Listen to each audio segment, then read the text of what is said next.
اللہ وہ ذات ہے جو ہماری خاموش دعاؤں کو سنتا ہے، ہمارے ٹوٹے ہوئے دل کو دیکھتا ہے، اور وہ آنسو جو کسی کو نظر نہیں آتے انہیں بھی شمار کرتا ہے۔ یقین رکھو تمہارا رب تمہیں کبھی اکیلا نہیں چھوڑتا، وہ ہر لمحہ تمہارے قریب ہے، تمہارے دل کی دھڑکنوں سے بھی زیادہ قریب۔ اللہ کی محبت کا ایک کمال یہ ہے کہ جب سب دروازے بند ہو جاتے ہیں وہ تمہارے لیے ایک نیا دروازہ کھول دیتا ہے جس کا تم نے سوچا بھی نہیں ہوتا۔ اسی لیے کبھی اپنے حالات کو دیکھ کر مایوس مت ہونا، مشکلیں جتنی بڑی ہوں اتنی ہی بڑی اللہ کی رحمت بھی ہو۔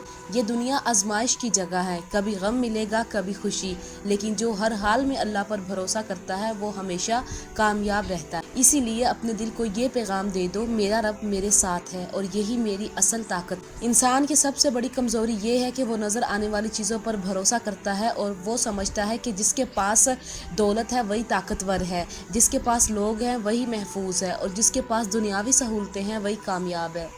لیکن حقیقت یہ ہے کہ ان سب کے باوجود اگر دل خالی ہو تو انسان سب کچھ پا کر بھی سکون نہیں پا سکتا۔ اصل طاقت وہ ہے جو دل کے اندر ایمان کی شکل میں ہو، اصل حفاظت وہ ہے جو اللہ اپنے بندے کے گرد قائم کر دے، اصل سکون وہ ہے جو اللہ اپنے ذکر سے دل میں اتار دے۔ قرآن ہمیں یہی سبق دیتا ہے، یاد رکھو دلوں کا سکون صرف اللہ کے ذکر سے ہے۔ اسی لیے تمہاری سب سے بڑی دولت تمہارا ایمان ہے، تمہارا سب سے بڑا سرمایہ تمہارا رب سے تعلق ہے، اور تمہارا سب سے بڑا سہارا تمہارا یقین ہے۔ جب انسان یقین کے ساتھ اللہ کی طرف ہاتھ اٹھاتا ہے تو وہ کبھی خالی نہیں لوٹتا۔ شاید اس کی دعا فوراً قبول نہ ہو، لیکن اللہ اس کے لیے بہتر وقت اور بہتر طریقہ رکھ دیتا ہے۔ یہی وہ راز ہے جو دنیا کے دکھوں کو سہنے کی طاقت دیتا ہے، یہی وہ راز ہے جو ٹوٹے دل کو جوڑ دیتا ہے، اور یہی وہ راز ہے جو انسان کو مشکل ترین وقت میں بھی زندہ رہنے کا حوصلہ دیتا ہے۔